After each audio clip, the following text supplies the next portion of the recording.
All right, everybody. Once again, welcome back to the Veteran Influencers Podcast. And I just want to say thank you guys so much for all the support that we've been getting over the last few weeks. And this is actually our 11th episode. So I did a live yesterday kind of saying, hey, we did our first 10, kind of went over some milestones, but this is our 11th interview. So I just want to give a big shout out to you guys for all the support and for all the guests that we've had on there. Just want to kind of give them their credit as well. So as you guys know, typically with the Veteran Influencers Podcast, we always have a special guest. And today our guest is George Anthony Dula Whiteway. And for those of you that have been on here before, the way we kind of pick our guests, so especially in the beginning, I tend to pick people that have had a personal impact on me, on my life, and my journey to becoming an actual entrepreneur. And then just people that have an impact on the veteran community, those that people have a lot of respect for. And, they have like this outreach to where, people kind of interact with them a lot to try to get information and value as well. And my particular guest, he has a lot of value to offer the veteran community. One of them being he's a Marine. I know you guys prior Marine active duty, but just he's a Marine, He also is a gym owner, and his gym is called Brainstorm Fitness in San Diego. So if you guys are ever, right there in the background, baby. If you guys are ever in the, ever in the area, or you ever think of just visiting California, or some people, hit him up. Support a veteran. And not only does he just have a gym, so it's not like a typical, I'm going to go in there and do some bench press and this type. He focuses a lot on mobility, core exercises, flexibility, and he trains a lot of athletes as well. So mostly pretty much functional fitness, but he also incorporates those other type things that you can do individually as well. So very well-rounded trainer, absolutely amazing person. And he kind of has this persona, which makes him stick out because he does the whole, they'll push the weight, do this. But he also does the mentoring side of it as well. So that's what makes him very unique. And it's very beneficial to a lot of people and a group of people, because a lot of people, they get a lot out of that. So like I said, he's also a prior drone instructor. Me and him served together from 2010 to about 2014 is when I left. I think he left in 2013, maybe early 14. And we were both in the same battalion, 3rd Battalion. So 3rd Battalion stand up, you know what I'm saying? Yeah. Battalion stand up. So, I'll cut this intro a little bit because I can go on all day about this guy. So, ladies and gentlemen, without further ado, my friend, my brother from another mother, George Anthony Dula Whiteway. Thanks, brother. You're too kind. Hey, I only speak the truth here. That's all we do is speak the truth. But let's go ahead and get started. So, like I said, I gave a little spiel about you in the introduction. You're definitely a high asset and an impact in the veteran community and other people as well, not just the veteran community. We talked about how you had the gym, but I want to go back a little bit. You know what I'm saying? I want to know what it was like growing up as George Anthony, baby George Anthony. Hey, baby.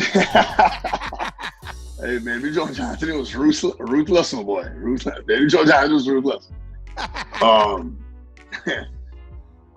The funny thing is, so not a lot of people knew.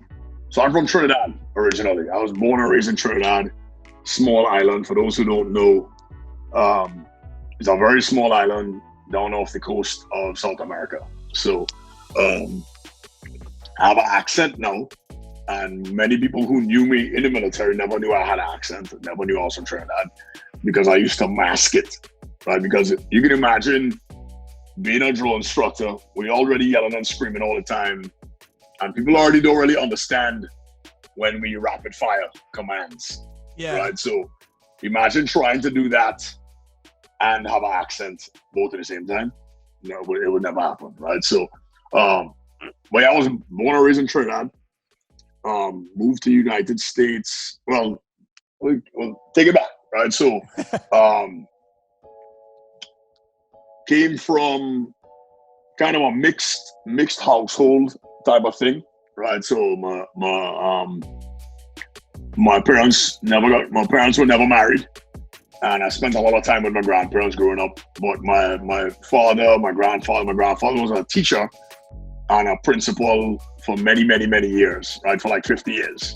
And So the name is actually, I wouldn't say well known, but the name, a lot of people kind of know my family in Trinidad because of that, right? Actually, both sides of the family, both my mom's side and my dad's side of the family, are fairly well known for one thing or the other in Trinidad. So I could never get in trouble growing up because my parents would find out, right, real fast. Right? They'd be like, "Oh, you're Mr. Dulal White's son, or you're Mr. Dulal White's grandson."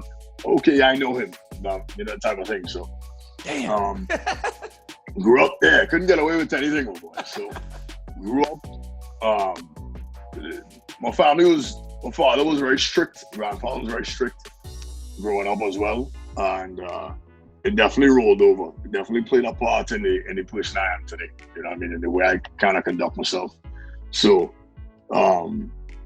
they were pretty intense people. My grandfather was a very, very intense person, and I'm actually named after him. So my grandfather's name was George, and that's where the first part of my name comes from. And then almost everybody be like, "Why is your name so long?" or whatever the case is, right? Because you don't normally meet people that have two hyphens in their name, right? I have a hyphenated first name and a hyphenated last name, and like that there was a whole big boil down behind that, where the names come from and stuff like that. But a lot of the members of the family share similar names, right? So my grandfather's name was George. One of my uncles, his middle name is Anthony. One of my other uncles, his first name was Andrew, and then Dulal White is the family name. And the last name is actually a made-up name. It's actually a fabricated name through the years, right? So if you ever meet another Dulal White in your life, they are 100% immediately related to me. Because we're actually the only ones in the world. You know what I mean? So there's no other Dulal Whiteways that aren't uncles or cousins or something, you know what I mean, or siblings or whatever of mine. So we're the only ones. So but yeah, growing up was pretty strict. You know what I mean? Growing up on an island, anybody who's from the islands will tell you things are different, right? The tempo is a little bit different, the pace is different. I would never say that I was without growing up, because I had the things that I needed. I always had a roof over my head, I always had clothes on my back, and I always had food in my stomach. You know, we didn't necessarily always have the creature comforts growing up. And the like in school we had, in school we had uniforms, so it wasn't about like, oh, who got the new shoes or who got the newest whatever kind of thing, because everybody's wearing the same thing. You know what I mean? Everybody's wearing the same pants, same shirt, black shoes, whatever, right? So I think as a result, it gave me a different appreciation for certain things. You know what I mean? And growing up, we didn't have a bunch of stuff, so you learn to take care of your stuff, right? Whatever it is you have, you learn to take really good care of it. You know? So fast forward a few years, and we migrated to the US. So my father, my stepmother, my older half brother, and my brother and sister, my stepbrother and stepsister, that are both older than me, we all migrated to the US, to Florida. And when we first got there, it was a bunch of us sharing 2 apartments with my cousins and uncles and stuff like that. And we moved to Fort Myers, Florida. So Fort Myers is a relatively small town. Some people know about it, some people don't know about it. It's on the southwest coast of Florida, on the Gulf side. So so we moved there. Being in the military was never part of my plan, you know. And funnily enough, well, prior to joining the military, I was a mechanic. So was read into cars and stuff like that. So I'm good with my hands. You know what I mean? I look at things from that standpoint, and that's transitioned a lot into the way I do things now, right? Especially with training. Like you actually went to like school to become a mechanic, or were you like a hood mechanic? No, I wasn't a shade tree. I wasn't just a shade tree mechanic. You know what I mean? I actually was ASC certified and stuff like that by the time I was 17. So I got into it early. I went to vocational school and got certified and that kind of thing. And I used to work mostly on import cars and done a lot of building, was into racing around, street racing and all this other kind of nonsense back in the day too. You know, and, but that played a big part in the way I look at things, right? I look at things from an analytical standpoint. If there's a problem, it can be a few things, right? So you kind of break things down, process of elimination, that kind of thing. And then I was dating this girl, and she decided, a recruiter got a hold of her and was like, hey, you should join the Marines kind of thing. And she was like, I joined the Marines. And at first I was like, later. You know what I'm saying? Like, have fun with that. I wasn't even a citizen. You know, and then the recruiter got a hold of me and did his job very, very well. And I was like, oh, well, I'll think about it. It went from I'll think about it to like 5 days later, a duck walking in Muscovy drawers at Memphis. You know what I'm saying? It was like, So she set you up then. She gave up your phone number. Like, hey, man, this dude's gonna join. Just trust me. Just talk to him. You know what I'm saying? I'm pretty sure she got like contract PFC and shit. You know what I'm saying? Because of that shit. So, and next thing I know, like 2 blinks, I was in the delayed entry program for like all of 7 days or some shit like that. You know what I'm saying? And next thing I know, I was in Paris Island, South Carolina, standing on some red footprints saying, I do solemnly swear to support and defend the Constitution of the United States of America. You know what I'm saying? I mean, I was with you until you said Paris. No, I was just playing, man. Damn. Yo, that's crazy. I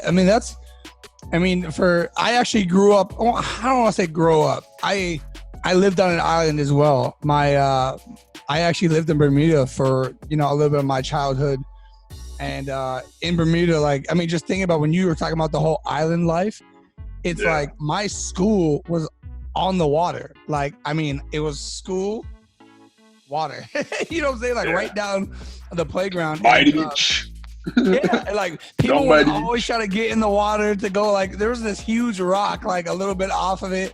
And you just see kids, just chilling on this rock. And I'm like, how the hell did you get there? The tropical storms are crazy. We're talking grown trees bending all the way down to the ground, snapping off and falling off. It's crazy. So if you never experienced a tropical storm on an island, it hits a little different, Yeah, for sure.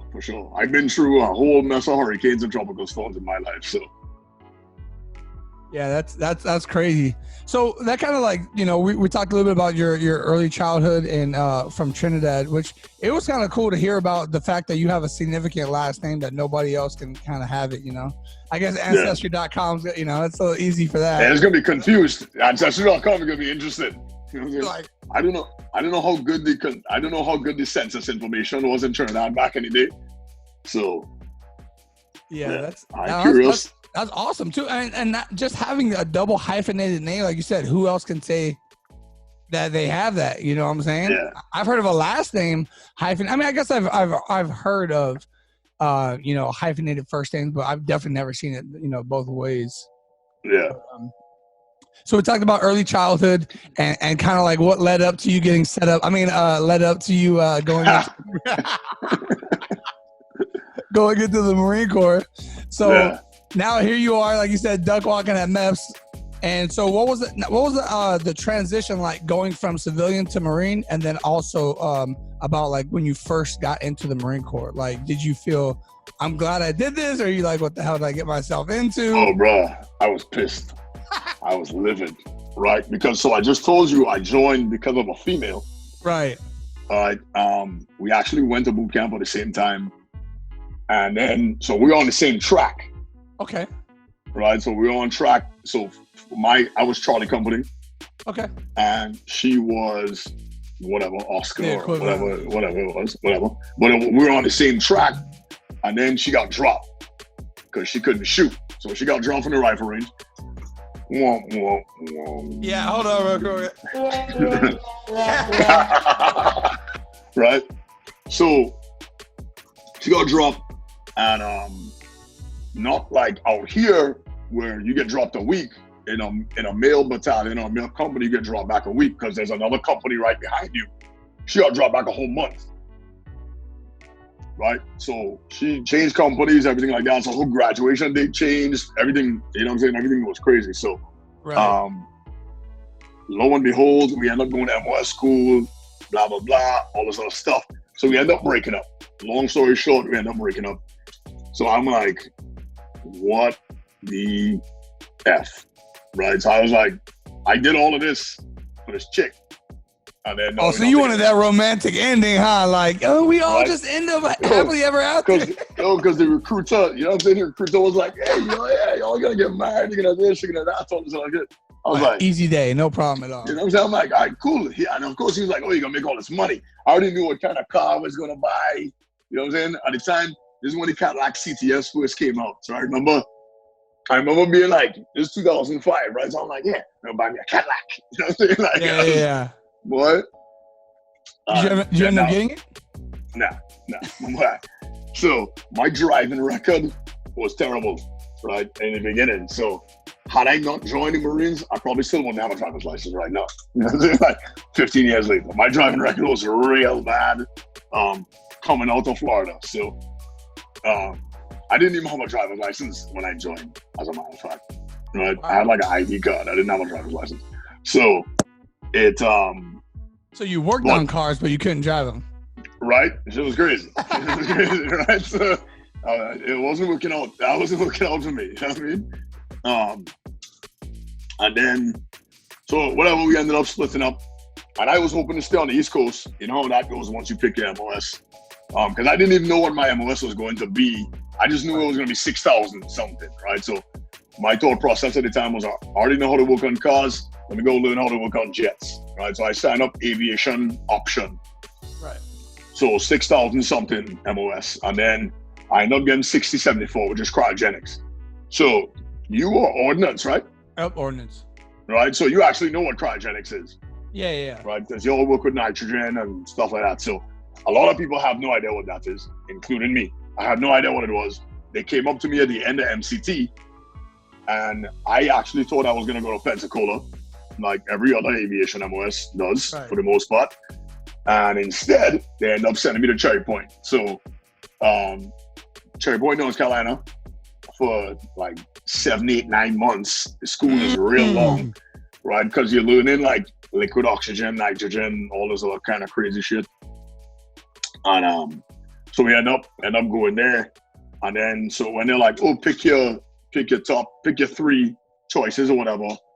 And I was like, I think I put overseas, East Coast, West Coast, right? So I was like, yeah, I want to go to Japan. So, because I was into cars, right? So I was mostly into like import cars, and I was like, yeah, go to Japan and buy me a Skyline and all this other kind of crazy shit. Yeah, I got it all mapped out. Right, I had it all figured out for it. So I saw the movie. Right. So, so I ended up getting West Coast. So nice. Bottom of the barrel, bottom choice, came out here. Was on Miramar, and at the time I was like, I can't wait to get out. Right, 5-year contract. Yeah. So I was like, because I was like, well, this sucks. I was like, this sucks. I miss my friends, whatever. Now, I still played the part though, right? I looked good in uniform. I worked out all the time, took care of my stuff. You know what I mean? It was super organized. My barracks room was immaculate, right? I had drank the Kool-Aid in terms of looking the part. Yeah. And carrying myself professionally, right? But my intention was not to stay in by any means. And so that was like 2006. So I showed up to Cali in 2006 and hooking and jabbing, you know. And then come 2008, I deployed to Al-Assad, right? Camp Cupcake, right? So go out there, I get there in January, and I had some really, really good leaders. Prior to that, I had some not great leaders. You know what I mean? I had some not excellent NCOs in particular. And they were the type of people that if they hadn't already done something, they weren't going to put you on it. Right? So I remember I used to make myself busy. Right. So we got gay. I would never be sitting around. Right. Like, because this was a time where you didn't go sit in the office with the NCOs. You know what I'm saying? Like, if you were a PFC and you saw a corporal come in, you did it to the rear, like an immediate to the rear, and you went in the other direction. Right. Facts. Right. So, and you didn't even speak to staff NCOs. Right. Like, chain of command was super, super intact. Like, you better talk to the lance corporal before you talk to the corporal, before he talks to the sergeant, before he talks to staff, and so on and so forth of the chain. And I remember one day the third Mall Sergeant Major shows up at our shop with the colonel, right? And I was like, attention on deck. Right? And he was like, the Sergeant Major was like, who are you? I'm like, my name is PFC, Lance Cole, whatever I was at the time. Right. I think it was a Lance. I was like, my name's Lance Cole, Sergeant Major, bam, locked, right? Parade rest, boom, boom, super tight. And he was like, what are you doing? I'm just making sure this gear is covered in the lines and everything is lined up. Boom, boom, boom, boom. He's like, I like that. Tight. Right? He's like, you going on meritorious board? And I was like, I don't know what that is, Sergeant Major. Right? So the rest of the shop, they worked their way inside, and my staff in UIC, he was a gunner sergeant. The Sergeant Major asks him, why has this Marine never been on meritorious board? Right? And it was like, ooh. So it was just, and then after that, it was just like rapid fire shots after that, right? So, and again, like I said, prior to that, the NCOs that I had weren't, they were very do as I say, not as I do type of people. Right.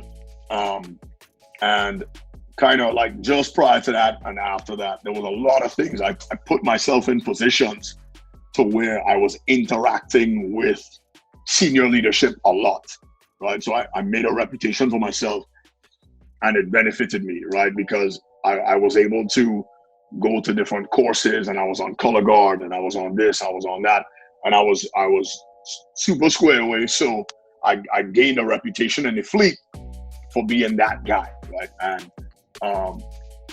like when Marines needed things, staff and SEALs and stuff, they were calling me from outside of my shop. They were like, hey, I need to do all, I'm gonna come on here and do X, Y, and Z, boom, boom, boom, boom, boom. And then it led to me going to get opportunities to go to different courses and all this other type of stuff. So went to the martial arts instructor course on a depot, actually, so which was rare, right? So I went to the MEI course with the satellite school on MCRD as a corporal. Okay. Right, so the class was full of hats, right? And so it was me and one of the two other corporals in the class and stuff like that. And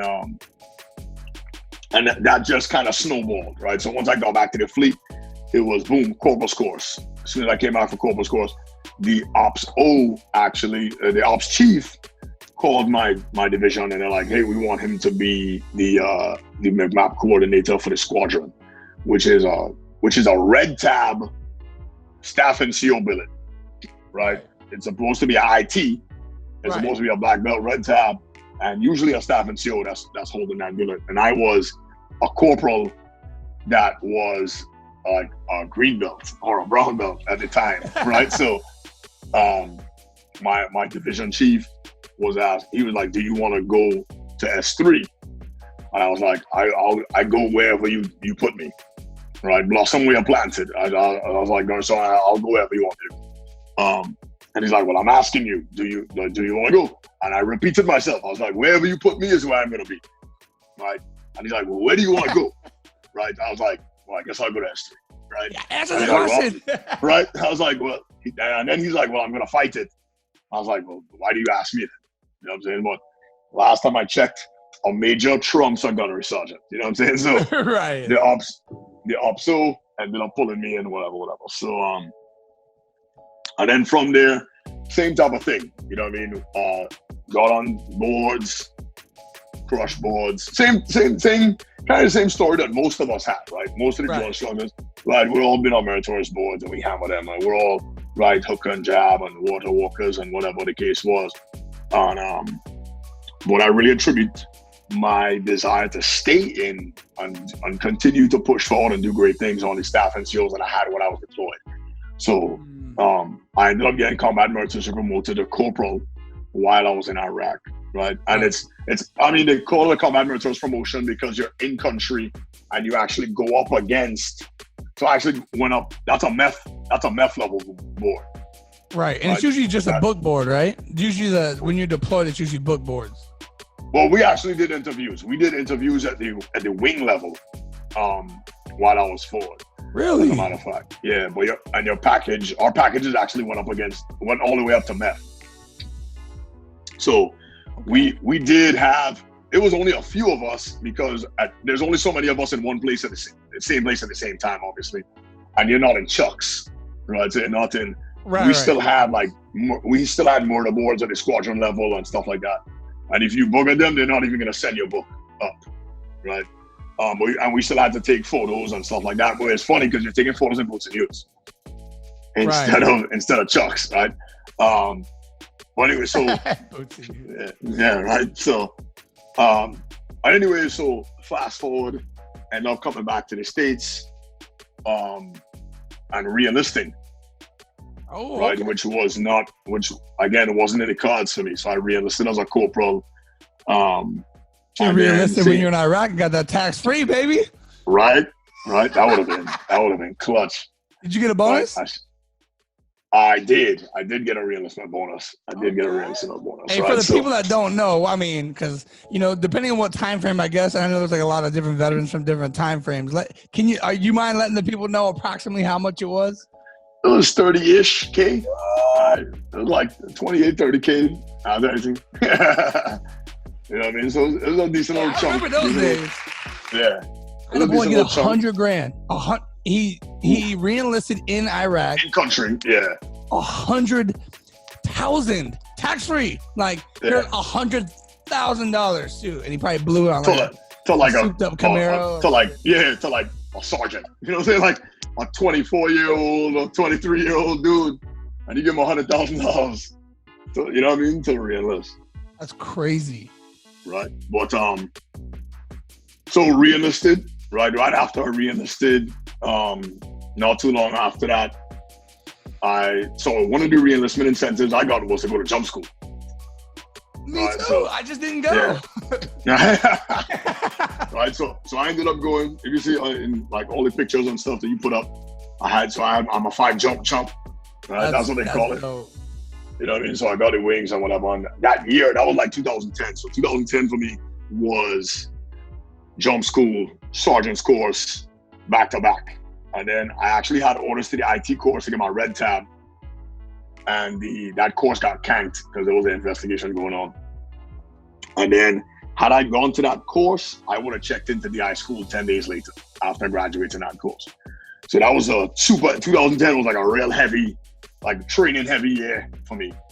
So like I said, the course got canked. And I remember going down to the depot with one of the priors who was actually an ordnance guy, as a matter of fact. Gusevic was his name. Is he like real tall? Nah, he's like a stocky. Again, you're real tall. So like short, like a little bit taller than me, not as tall as you. Okay. Short and stocky guy.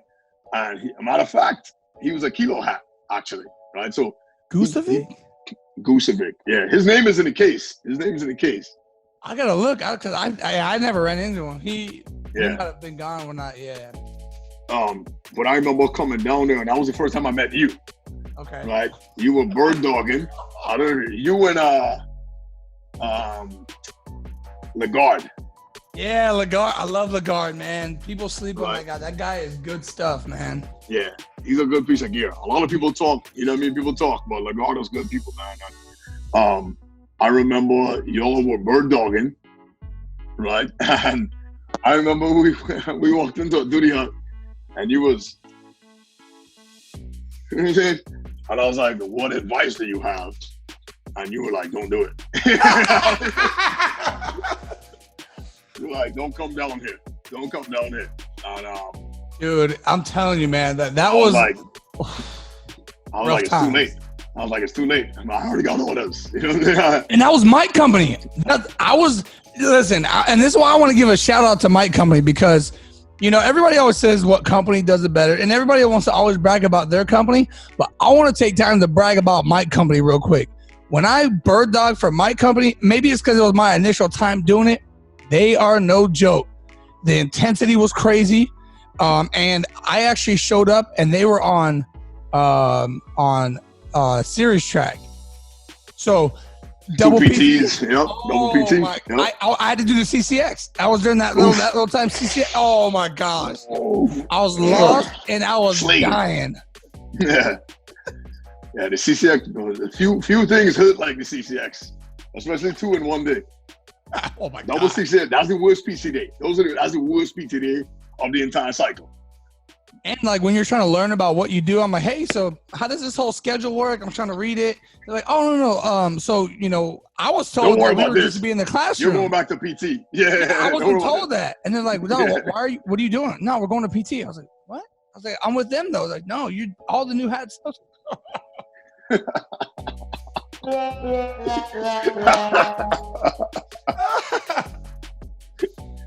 Yeah. Few know that pain. You know what I mean? Few people know that pain, So and like I said, at that point it was already too late, right? I already had orders, and I remember checking in, and DI school was, so I always loved drill. The hikes, I probably fell out of every hike in DI school. The hikes hurt me. Hikes hurt me bad, man. Yeah. Because your shoulder, or? I don't know. I used to get pack palsy real bad. My hands would swell up. My arms would go numb. It was bad. It was bad. My lower back would tighten up. I don't know if it's because my pack wasn't set up right or what the deal was, but I fell out of every single hike. I never got any safety vape. Right. So I never stopped, but I fell way back. You know what I mean? I always would fall back until they put me in the middle, right? When they put me in the middle and they're like, run the deck, basically. Yeah. That's when I did way better when that happened. You know what I mean? Right. And I did probably, I think me and Lerma, I don't remember Lerma. Yeah. Jimmy? So me, Lerma, and Acosta. Acosta got RFC'd out of India company. Yeah, I can kind of see his face. I remember that name. But yeah. And we were in the run-ins for Ironman when I wasn't a runner, right? But I think I did the most pull-ups in the whole class, and I did 100 crunches in like 52 seconds or some shit like that, right? Like, so. How many pull-ups? 36. Something like that. Yeah, I think that was my max, was like 30 something, 36, 37, something like that. So that was my thing, right? PT was my thing. I loved drill. But I had savages in my class, man. I had monsters in my class, right? I had Fuentes. That was a great class. Right? And we were small. So, right, my DI school class picked up with 29 people. And we graduated 23. And out of 23, 19 of us went to 3rd Battalion. That's crazy. You know what I mean? So you gotta remember, it was me, Mendoza, JD, like we had some monsters. You know what I'm saying? Stevens, God rest his soul. You know what I mean? Klein, right? So we were all out of the same class. So we had some superstars. You know, I mean, we turned into superstars. We were all garbage as fuck. Bro, you had a deep class, bro. Like now that I think about it like that, yeah, that was a deep class right there, man. Yeah, you guys had some. I mean? We had some guys who were some intense. We had some heavy hitters in our class. You know, Palmer. You know what I mean? All of us. Everybody. We had some movers and shakers in that class. You know, and at least in 3rd Battalion. I won't say nothing about that. And you know what I'm saying? We was a wreck shop. We was a wreck shop in 3rd Battalion. Oh my God. But and then we went to the trenches, right? So, like you said, hey, Mighty Mike to the death. You know what I mean? I ended up doing 5 cycles of my company. There was nothing easy about it. Right? I was garbage every cycle as far as I'm concerned. And then on my 6th cycle, when they announced teams, they didn't call my name, right? So I was like, what the fuck? What's this about? And then they said, Sergeant Duval Whiteway, senior drill instructor, Kilo Company. Right? And I was like, that was kind of bittersweet. You know what I mean? Because you come up with one company, And then like, yeah, the black belt's cool, but now you're gonna put me in a whole new environment, whole new group of people. And you remember how it was because you were there in the beginning of that cycle before you got injured. And you remember how it was, right? I was Rogue, right? They used to call us Rogue 26. Yeah, right? man. So it was me, Peters, yep, right? Boyer, and Zabala. Yeah. Right? And we were trail. So it was Kiso was below me, Pryor was above me, right? JD was cross deck, Dozer was bottom deck, cross deck, and I can't remember his name. Bryce. Price? Bryce. God. Torrance. Yeah, there you go. Yeah. Torrance was top deck. He was lead. Right, Torrance was lead. Okay. And I think Pryor was trail, I believe. Or maybe Mendoza was lead. Either way, Torrance was the lead senior. And and when I came over to Kilo, thanks to Sergeant Major, retired. Was it Lee? No, it wasn't Lee. First on. Okay. Melendez. Sergeant Major Melendez. Yeah, that's right. Yeah, Sergeant Major Melendez. I love that dude, man. And when he brought me over, he said, listen, there's a lot of things I like about my company. And there's a lot of things I don't necessarily like about my company. So I want you to bring the good things over and leave the bad shit over there. You know what I mean? Because obviously we had a reputation at the time, and there was all the investigations going on. There was all the stuff going on. Yeah, we won't talk about that. We won't talk about that. Statute of limitations. You know what I'm saying? So, you know what I'm saying? But I actually remember before, I think when we were Jays, we did a football camp together. So it was you, me, Mo, Morris. Yeah, right? I remember that because I remember you were running the deck, and then we had that was a high school. Yeah, it was a high school thing, and it was a football thing. I remember that. So it was you, me, Garnison at the time, Morris, right, and then some person Italian cat. He was a little chubby. Hey, he was a Garnison though. Yeah, so, you know what I'm saying. You know what I'm saying. Hey, it is what it is. But we racked shop there, and then I ended up coming to Kilo. So, and it was good times. It was good times, man. That cycle was.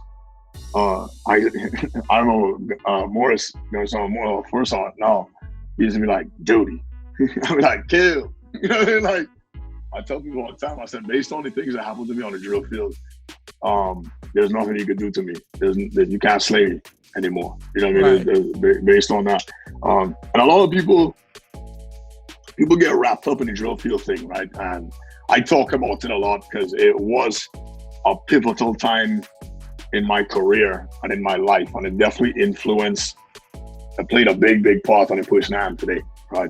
Right. Because my demeanor, my attitude, my behavior is very reminiscent of the drill field. Right. But I think, to be honest, it just kind of amplified qualities that were already there. You know what I mean? So I told you from the beginning, like my grandfather was an intense person. My father was an intense person, right? We're all kind of loud. We all rambunctious and animated. We speak with our hands, this kind of thing. So it just kind of amplified qualities that were already there. You know what I mean? And I come across a lot of people nowadays and they're like, oh, man, let it go, whatever. I got boys on the drill field now. And of course, we all got a back in my day story. Right? We told a bunch of these stories the other day when it was all of us, right? When it was 5 hats. That was a great time, by the way. Right, and I think the Kool-Aid that I drank was real strong, man. That blue Kool-Aid, you know what I mean, was super, super strong. So I am proud to be a Marine, proud to have been a drill instructor, and probably not a lot of people know, but I got relieved. I got RFC'd on my last cycle because after Kilo, I went to India. Right, some things happened while I was over there. I wouldn't say I didn't fit in, but my mentality was very, very different. Even within the battalion, companies do things very, very differently across. Right. Right, and I was never insane, I guess. You know what I mean? Right. But the funny thing, but being able to be in 3 different companies as a sergeant was unheard of at the time, especially having never gone on quota. Right? I never went on quota. I went from one company to the next to the next. I had a couple breaks in between, but I bird dog with Kilo, right? In between, I was on deck working the guides. I remember I was ITing a guide at one point, and I was ITing one of the guides because I had him outside working the stick, but I didn't have a duty belt on because I wasn't attached to a platoon. Yeah. And I remember the Rude coming up, and he's like, what are you doing? He's like, who are you? I was like, Sergeant Harden. I was like, he's like, who are you with? I was like, well, I'm coming to Kilo Company, blah, blah, blah, blah. And he's like, are these your recruits? I'm like, well, technically, no. You know what I mean? But yeah. They're recruits, and this kid is heinous. So that's why he's on his face right now. You know what I'm saying? Like, I definitely, I think I definitely walked that line a couple of times, you know what I mean? But it's because I was passionate about training recruits, you know what I mean? And then, like I said, I got relieved, went back to the fleet.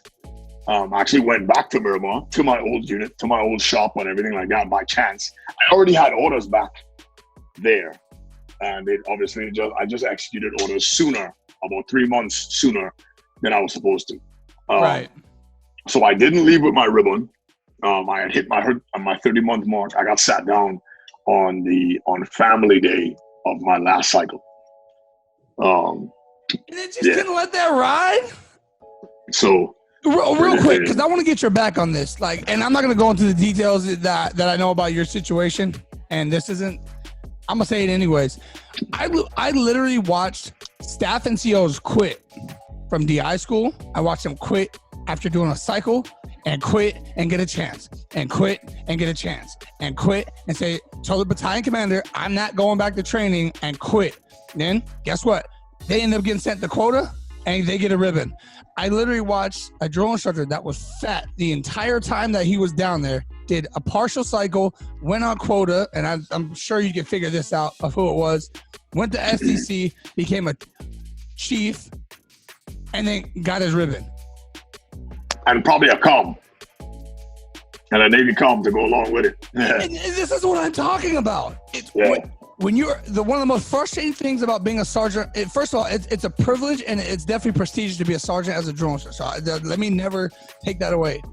But there's something about when you're a sergeant where, man, it just seems like it's just too easy to just go, all right, fam, let me take that rank real quick. Or, yeah, you don't have a rocker? Okay, cool. We're gonna RFC you the day before you freaking get out. Like, come on, man. Yeah. Anyways, I don't want to go into too much detail and get in trouble. So. Yeah.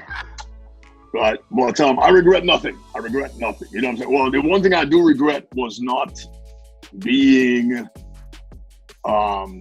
taking action in the situation sooner, right? Because it was regarding a recruit, and I should have made the judgment call to do certain things, and instead I followed the directions that I was given, right? When I could have probably been like, you know what, I'm gonna pull this kid out early, right? Or docked him or whatever, trial training or what I'm saying, whatever.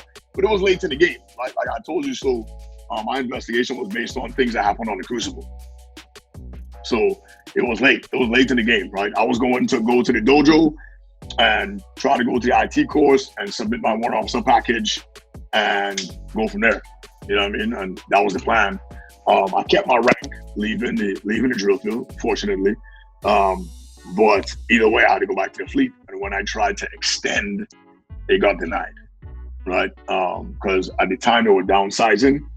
So it moved me from tier 1 to tier 2 because I have a battalion level NJP. And the Marine Corps said, hey, we don't really need you anymore. Right? So I got SEPSP and that was that. And so upon knowing that I was going to get out, I came across a job that was in cryogenics, that was in within the range of my MOS, which is rare, right? That's not most people have no idea what cryogenics is, much less what it's all about. So worked for an engineering company for about almost 2 years. And then, but at the time I was like, hey, I want to open a gym. Right? And I had no idea what I was going to look like. So I ended up running with that. And fast forward to today, we are 3 years in to having this brick and mortar location here. And it's been a learning process. You know what I'm saying? It's been a learning process. It's hard. I didn't know anything about business getting into this, right? And it still is a learning process, especially right now. It's a unique situation, right? So things have definitely pivoted in all different directions, right? It's like driving around a roundabout and trying to figure out which exit to get off on, you know? So, and that's where we are today, man. And along the way,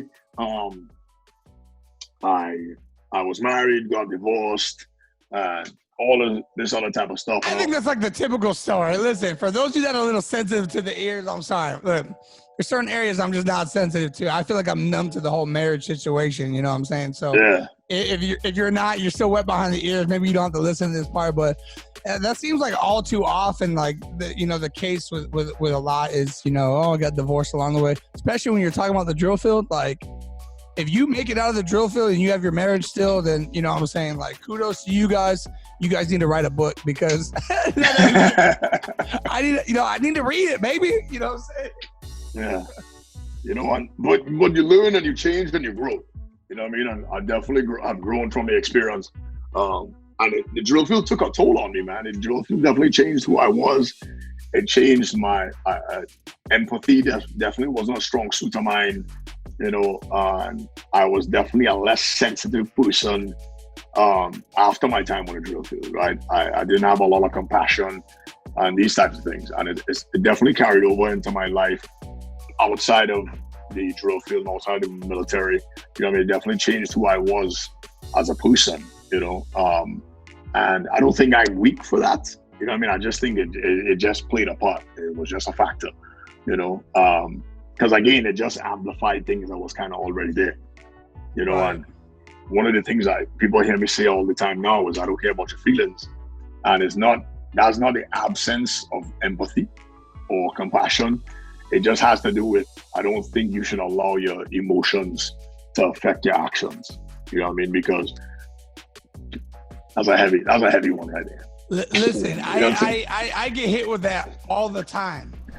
Yeah. But I people always say, like, I was trying to explain to like certain people, I was like, hey, it's not that I don't have feelings or I don't care about feelings. It's just feelings to me plays a back seat to actions and what needs to happen. Yeah. So what needs to happen, and then let's talk about how you feel. Yeah. And it's only because I'm about productivity as much as possible.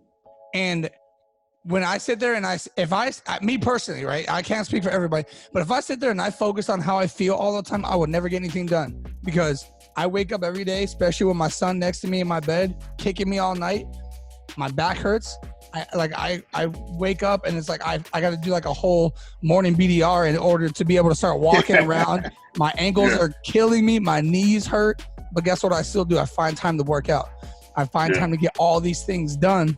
And if I sat there and I focused on how I felt and not what I know needs to get done, I wouldn't be productive. Yeah. Yeah, that's crazy. So, and that's a great story that you have as far as, your life, from early childhood and just speaking about the Marine Corps. And I think it's good. And I appreciate the fact that you brought up that you got relieved from the drill field, because a lot of people don't like to bring up the downfalls that they went through. But it's crazy to say, and I hate that it happened, but it also like goes to show like you came from a small island. And I know you talked about that you weren't necessarily without, but what you were really trying to say is I just didn't have everything that everybody else had, but I made do. Yeah, exactly. Yeah, you joined the Marine Corps, and you lost the person that you thought you were going to be with for a while, your frog princess. And, you guys end up breaking up. So you realize the Marine Corps didn't start off how you expected it to start off. Then you went to the drill field, and that didn't, I know you say you don't regret anything, but let's be honest, like everybody wants to leave with a ribbon. And that didn't necessarily happen. But I remember seeing you in battalion. Your mindset never changed. You were still a great Marine. And even when you transitioned out, I mean, I've hit you up on numerous occasions. I picked your mind, about what you're doing for the gym, because I still think I'm one of the wayward. I'm still trying to rise to where I can get into a better position, and I would definitely consider you a mentor in that capacity. So, and you never change your mentality. So for those of you guys that, you know, you ever experience roadblocks in your life, just understand that there's definitely something on the other side of that roadblock. It just takes someone like you to be able to figure that out. It's not going to be easy. I used to come home every single day from work, sit in my room with a notepad and fill it out of ideas of what I wanted to do. And I wouldn't every single day till I found a brand name, till I found what I wanted to do. While I'm at the gym, I'm putting notes in my phone and all these things. You know, it could definitely happen no matter what you're going through in life. So continue to push through, and it's definitely good to see that somebody else did it prior to. So, you know, you said you have a gym, which is a Brainstorm Fitness, like I said in the beginning, which is in San Diego. And can you quickly talk about, like, you know, during the whole, like, COVID coronavirus time, like, what you're doing to evolve, like, the business model, or are you sticking to the same? And, like, what kind of advice can you give to those that still want to open a gym during these times? So it's definitely been a pivotal time right now, right? So we've always been a private studio. So it's not just a gym that you can just walk in and just come get a workout in, right? That's remained the same. I've implemented social distancing markers, this type of thing. I've spent quite a chunk of money upgrading the HVAC system and stuff like that in here as well to make it cleaner than it already was. Now, from the very beginning, I've always prided myself in having the cleanest fitness studio in San Diego, right? I got a buddy, he said the other day, he's like, you got the cleanest gym in America. You know what I mean? And he owns a gym. He owns a gym too. Okay. You know what I mean? He owns a facility that's, again, a private studio, this type of thing. So that's been super interesting. You know what I mean? I've kind of gained a reputation for that here amongst all the people in the fitness industry that know me. Anybody who's ever set foot in here, they know that the place is super tight, right? Hey, I had the tightest house on the depot, as far as I'm concerned. Yeah. For a hot minute, and everybody knows that, right? People know. It was funny. The other day on Facebook, we were like, "Oh, if you met me in the Marine Corps, what was I known for?" And probably a half dozen people said tight racks. Yep, that was. It was an interesting thing. Oof. So that was huge. That was big for us out the gate. You know what I mean? That was big for me, having that reputation moving forward. And as far as the coronavirus thing, I think it gives me an opportunity to elevate the brand a little bit further, right? To say, you know what, we are not just a regular gym. We are a specialty performance enhancement, mobility, and center, right? As opposed to just being categorized as a gym. You know what I mean? I consider this place to be one of the top places in San Diego, based on the way we keep the space, the way we conduct business, and the training, the quality of training that you get here. You know, so right. And we've been recognized for that a few times, right? Both locally, we're in a couple of different publications. One of my clients is a editor-in-chief for an international publication that's in the fitness industry. We've been in there a couple of times. And thanks to the relationships that I've made along the way, I mean, the goal is for Brainstorm to be a household name. You know what I mean? I got something in the works right now that's going to be a partnership on a co-branding and that type of thing. I ain't gonna spill the beans too much. But I got some in the pipeline that's gonna be big. That's gonna be big for us. Fuck it, I'll put it out there. They say put things out in the universe or whatever, and they come to fruition. So I'm about to partner with a fellow out in Vegas, and so there's gonna be a Brainstorm Fitness brand out in Vegas very, very, very soon. So that's a big thing. That's a big thing for me. You know what I mean? Sick, man. To be able to say we have locations and affiliates in more than one state, you know what I mean? Especially somewhere like San Diego and Las Vegas, which are huge in the fitness industry. You know what I mean? For me, that's big. That's big to see something that I built and bred from day one, from the very beginning, to have it be to say, you know what, there's another city in the country that I'm gonna walk through the doors and see the Brainstorm Fitness logo on the wall, that's huge. That's huge for me. So. Oh my dude, I'm telling you, man, because I'm not gonna say where I'm going yet, but your boy PCS in a few weeks. Hey, but, your appointed place of duty will be here. You know what I'm saying? Yeah. Well, not only that, but what I'm saying is one of the things that I don't want to give away the business model too much, but one of the things I want to do to expand veteran influencers is I want to live capture other veterans in their ventures. Like whenever people are doing like events, I want to be over there with my camera doing interviews and like actually like capturing it live. I want to be able to capture the whole concept of you opening your first gym in another state. I wasn't able to do that here, but you know what I'm saying? I got a little crew that can help me do that. And I want to capture all that, edit it, you know what I'm saying? And have like, obviously I'll do it free. I'm not trying to charge anyone, but like I'm doing it to kind of gain the attention, because my whole intention is to focus attention on the veteran community. And I want to show people that we are so much more than military men, or you know what I'm saying, or just firefighters, or just cops, or I want to show them like we can do something outside of what makes us a veteran. And you're proving it. Your work ethic. We talked numerous times about the different things that the coronavirus is affecting people with, but like you just continue to push. Improvise, adapt, and overcome is what we do best. You know what I mean? But see, you make it seem like it's easy though. Like that's not simple to everybody. Yeah, no, I mean, don't get it twisted. You know what I mean? It's no joke. It is a challenge. You know what I mean? There's a lot of people don't see. I don't like to say the losses, right? Like, people are like, I took a L. Right? People say all the time. You hear people say, "Oh, this was a loss."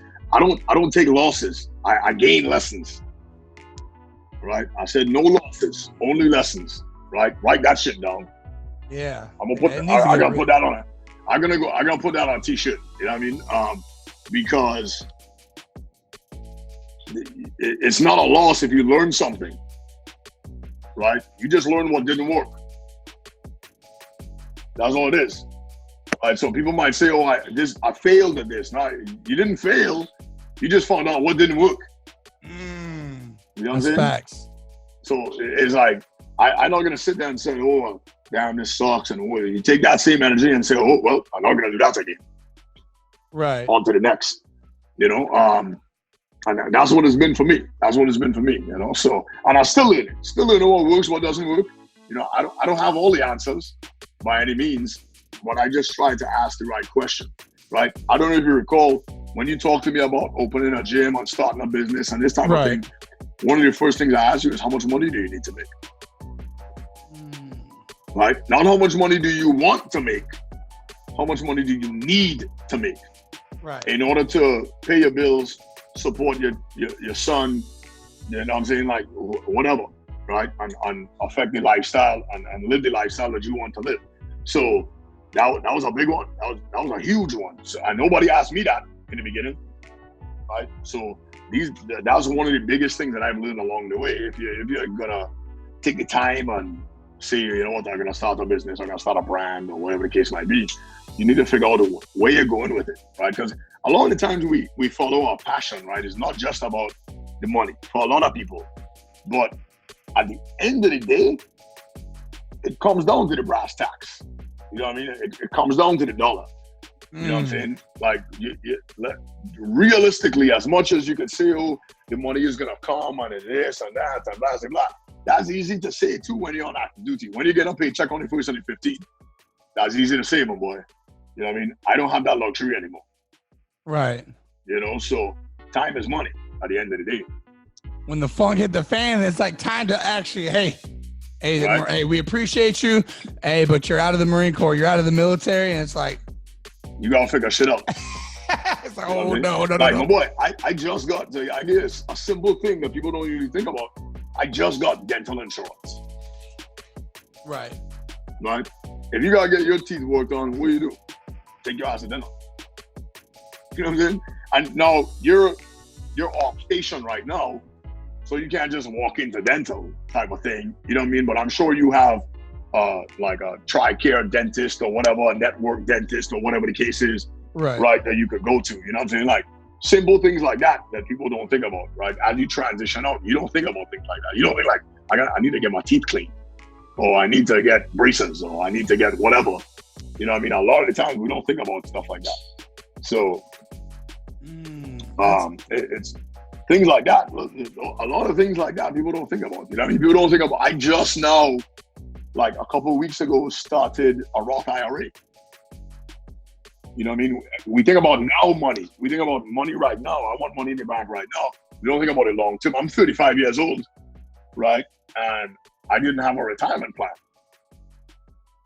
right? All we think about is how much money I got in the bank right now, you know? And I don't have any revolving debt. I don't carry credit card debt. You know what I'm saying? I got a mortgage on a property that has 6 figures worth of equity in it, right? And I got a truck payment that'll be paid off at the end of this year. So it's like, but that took years. It took learning. It took being broke. It took having somebody else support me and keep a roof over my head. It took all of that, you know what I mean, for me to get to where I am now. It took a divorce. It took all of that for me to really get my stuff together and end up where I am today, you know, so. Yeah, that's, ladies and gentlemen, God, I've been preaching that, man. You know, so. You know, I went through 2 divorces or whatever, and you know, sometimes I sit there and think, it's like, man, like, am I just destined to fail at the whole like relationship thing? And you know, it definitely makes me hesitant about wanting to do that whole thing again. Not to sit there and talk about relationships, but I mean, that could be with anything. You know, you take what you consider that people say L's in life, and it's like it kind of makes you hesitant to whether you should do it. But I guess you're kind of saying that you should just attack it from a different angle. You know, maybe you were trying to go head on it and do this instead of doing that, you know, and just attack it from a different angle. So that's really good to hear. So let's do this. And we're a little bit over, and it's because I love like your story, and that's one of the reasons why I wanted to have you on here in the first place. And it's definitely a privilege that, you know, you were on Ask a Vet as well, which was dope as hell. All the views on that is amazing. And then to have you on here is definitely a privilege. But so for those that are wayward and those that are thinking about either, you know, that opening a gym or starting their own brand, but let's focus on gym right now. What kind of advice would you give them, and like what are like kind of like the pro and cons and kind of trials, tribulations, and then where can everybody find you as far as social media? What kind of merch do you have, so on and so forth? So advice, right? You got to figure out, a lot of trainers that I run into now, and this is kind of with anything, not just with this this industry, right? But everybody that wants to be an entrepreneur, everybody who wants that type of thing, they don't realize the demand that comes with working for yourself, right? So when I started a gym, and I still am, I'm the janitor, I'm the manager, I'm the head coach, I'm all of these things. I'm every billet, right? I'm the 5th, 4th, 3rd J and senior drill instructor. You know what I'm saying? I'm all of them. And you have to recognize those things. If you decide, especially if you have a brick and mortar location, because there's a lot more demands. You know what I mean? The money that could potentially go in your pocket is going to overhead. Money, you know what I'm saying? It's going to rent, it's going to equipment, it's going to all these other things. So you have to make that determination that this is really what you want to do, and understand that those are some of the trials and tribulations, right? You're going to have things break. You're going to have months to where you get shut down by the government and you got no way to pay the rent. You know what I mean? But you have to have your stuff together, your personal stuff together, so that it doesn't affect your personal life as much as possible, right? So you try to create that buffer between your personal life and your professional life. Right. And I've had some mentors along the way. Anthony Carrier, Function First, right? And again, a lot of good relationships. And one of my good buddies, John Robinson, he's with Backup CEO. He's the one that calls me all the time, and he asks me the questions that I used to ask myself in the beginning, right? How much money do you need to make this month? And how are you going to make that money? You know what I mean? Things like that. So those are definitely little snippets that people should take note of, right? Have those things organized and ready. And then as far as me, I can be found on social media, George-Anthony. You got to spell out the word hyphen. Most people don't even know what a hyphen is, right? So Right. Facts. Right. And then the gym page is brainstorm.fitness. I'm on Instagram more than anything else. Facebook is kind of for people who actually know me. Right. People actually know, obviously, Instagram's a little bit different, that kind of thing. So you'll be found there. Right. I'm not wearing one of mine right now. But you can go to brainstormfitgear.com, support the brand. Unfortunately, right now, like a lot of online fulfillment stuff is on back order right now because of the whole COVID thing. But definitely go check it out. We got hoodies and t-shirts and tank tops and all this other kind of stuff. But again, I'm super grateful for the opportunity, man, to give me a platform. If you give me a chance, I'll talk forever. You know what I mean? So listen, and I honestly, like, someone was like, hey man, maybe, once again, it's people that don't necessarily, I've never done this, trying to tell you how it's supposed to be, but hey man, maybe you should actually create like an actual schedule and stick to the time. I was like, this is my show, man. Like, if I want to go over the time, I'll go over the time.